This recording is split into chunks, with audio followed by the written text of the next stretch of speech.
ಮಾಡಬೇಕಂತ ವಿಚಾರ ಮಾಡಿದೇವ. ಈ ಸರಸಮ್ಮನ ತಮ್ಮ ಬದನ ಅವನಿಗೆ ನಿನಗೆ ಕೊಡಬೇಕು ಅಂತ ವಿಚಾರ ಮಾಡಕತ್ತಿದ್ದೇವ ಅಂತಂದಾಗ ಆವಾಗ ತಾಯಿ ಅಂತಾಳ ಯವ್ವ ನನಗೆ ಮದುವೆ ಮಾಡಬೇಡ್ರಿ, ನಾನು ಈ ಲೌಕಿಕರ ಜನರನ್ನ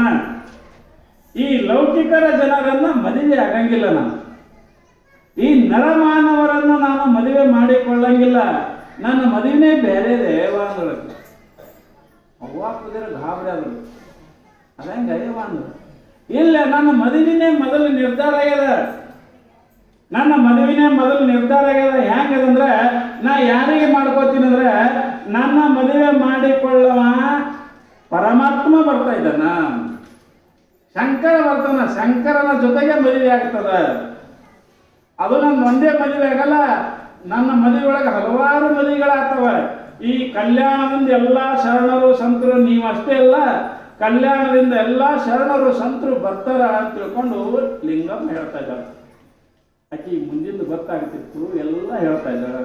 ಆಕೆ ಅಂತಾಳನ ಎಂಥವನಿಗೆ ಮಾಡ್ಕೋತೀನಂದ್ರೆ ಸಾವಿಲ್ಲದ ಕೇಳಿಲ್ಲದ ರೂಹಿಲ್ಲದ ಚಲುವಂಗೆ ನಾನೊಲಿದೆ ನೋವ.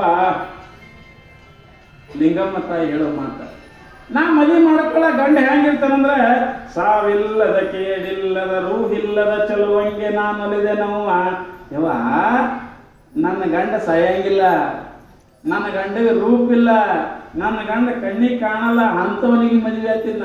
ಸಾವಿಲ್ಲದ ಕೇಳಿಲ್ಲದ ರೂಹಿಲ್ಲದ ಚಲುವಂಗೊಲಿದೆ ನೋವ, ಎಡೆ ಇಲ್ಲದ ಕಡೆ ಇಲ್ಲದ ತೆರೆ ಇಲ್ಲದ ಕುರುಹಿಲ್ಲದ ಚಲುವಂಗೆ ನಾನೊಲಿದೆ ನೋವ.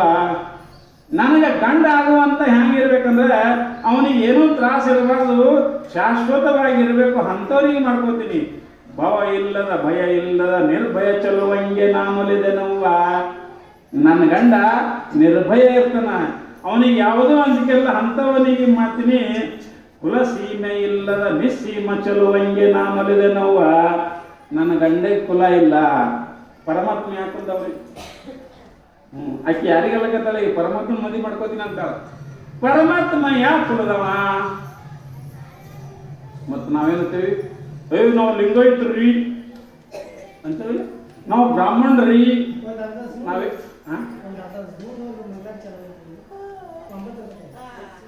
ಅಲ್ಲ ಇವನು ಹಿಡ್ತಕ್ಕಾರ ಹೇಳ್ಬಾರ್ದ್ರಿ, ಅರ್ಧದ ಸೊಳಿ ಮುಂದೆ ಹೋಗ್ಬೇಕ್ರಿ.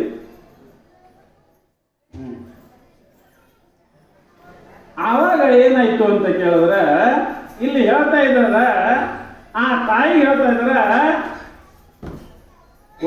ಕುಲ ಸೀಮೆ ಇಲ್ಲದ ನಿಸ್ಸೀಮ ಚಲುವಂಗೆ ನಾನೊಲಿದೆ ನೋವ. ನನಗೆ ಗಂಡ ಆಗ ಅವನಿಗೆ ಕುಲ ಇಲ್ಲ, ಜಾತಿ ಇಲ್ಲ, ಸಂಬಂಧ ಇಲ್ಲ, ಏನೂ ಇಲ್ಲ, ಅವನಿಗೆ ಕುಲನೇ ಇಲ್ಲ. ಪರಮಾತ್ಮನ ಯಾವ ಕುಲ ಅದರಿ? ಅವನಿಗೆ ಯಾವ ಕುಲ ಇಲ್ಲ. ಪರಮಾತ್ಮನ ಅವ್ವ ಅಪ್ಪರು ಯಾರು ಹೇಳಿ? ಯಾರೀ ಪರಮಾತ್ಮನ ಅವ್ವ ಅಪ್ಪ? ಯಾರು? ಎಲ್ಲರೇ ಅವ್ವ ಅಪ್ಪ ಅದಾರ ಪರಮಾತ್ಮನಿಗೆ. ಹೀಗೆ ಪರಮಾತ್ಮ ಮದಿ ನಡೆದಿರುತ್ತೆ. ಮದಿ ನಡೆದಾಕ್ರ ಅವಾಗ ಮದಿ ಮಾಡುವಾಗ ಪಾರ್ವತಿ ಕೂಡಿಸಿ ಮದಿ ಮಾಡಕತ್ತಿದ್ರು. ಮಾಡೋ ಮುಂದೆ ಅವ ಇದಿರ್ತಾರೆ ನೋಡ್ರಿ, ಪೂಜೆ ಮದಿ ಮಾಡೋರು ಸ್ವಾಮಿಗಳು. ಅವಾಗ ಏನಂದ್ರತ್ತ ಪರಮೇಶ್ವರ ಅಡಿಗೆ ಏನಂತಾರ ನೋಡ್ರಿ, ನಿಮ್ಮ ಹಿರಿಯ ನಿಮ್ಮ ತಂದೆಯವ್ರ ಹೆಸರು ಹೇಳ್ರಿ. ಯಾಕೆ ಹೆಸರು ಹೇಳ್ರಿ ಅಂದ್ರೆ ನಾವು ಗಂಟು ಹಾಕ್ಲಿ ಬರ್ತದೆ, ಹೆಸರು ಹೇಳ್ರಿ. ಅವ ಅಂದ, ನಾ ಯಾರ ಹೆಸರು ಹೇಳಿ ಏನವ?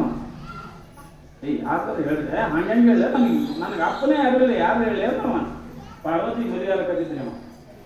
ಅಲ್ಲಿಂದ ಹೆಂಗೆ ಮಾಡಬೇಕು ಇನ್ನು ತಿಳ್ಕೊಂಡು ನಾರದ ಕರೆದು, ಯಾಕಂದ್ರೆ ಇಂಥದ್ದು ಕೆಲಸ ನಾರದೇ ಮುಗಿಸೋ ನೋಡ್ರಿ ಅವ. ಹೆಂಗೋ ದೇವ್ರು ಒಲ್ಲಲ್ಲಕತ್ತಾನ ಪಾರ್ವತಿ ಮಾಡ್ಕೊಳಕ, ಅವ ಅಪ್ಪನ ಹೆಸರು ಹೇಳಂದ್ರೆ ಇಲ್ಲಲ್ಲಕತ್ತಾನೆ, ಹೆಂಗೆ ಮಾಡೋಣ ಅಂದ್ರೆ ನಾರದ ಹೋಗಿ ಏನಂದ, ಏ ಪರಮಾತ್ಮ ಸ್ವಾಮಿ ಯಾಕಂದ್ರೆ ಹೆಸರು ಹೇಳೋಣ, ಯಾಕಂದ್ರೆ ನೀ ಮದಿ ಮಾಡ್ಕೋಬೇಕೇನ, ನೀ ಮದಿ ಮಾಡ್ಕೊಂಡು ನಿನ್ನ ಹೊಟ್ಟಿಲೆ ಶರಣಮು ಕೊಟ್ಟಬೇಕೇನ, ಆ ಶರಣಮು ಹುಟ್ಟಿ ಅವ ರಾಕ್ಷಸರನ್ನ ಹೊಡಿಬೇಕಾಗ್ಯದ. ಆ ರಾಕ್ಷಸರ ತ್ರಾಸ ಆಗೈತ್ರಿ ಅದು. ಅದಕ್ಕೆ ಈ ಪಾರ್ವತಿನ ಮದಿ ಮಾಡ್ಕೋಬೇಕಾಗಿತ್ತು ಯಾರು? ಪರಮೇಶ್ವರ. ಆ ಸಮಯದಲ್ಲಿ ನಾರದ ಅಂತಾನೆ, ಅಪ್ಪ ಯಾರ ಹೆಸರು ಹೇಳೋ ಭಗವಂತ, ಯಾರು ಹೇಳೋ ನಾರದಂದವ, ಬ್ರಹ್ಮನ ಹೆಸರು ಹೇಳ್ಬೋದು ಸುಮ್ಮನೆ. ಆಯ್ತಾನೆ.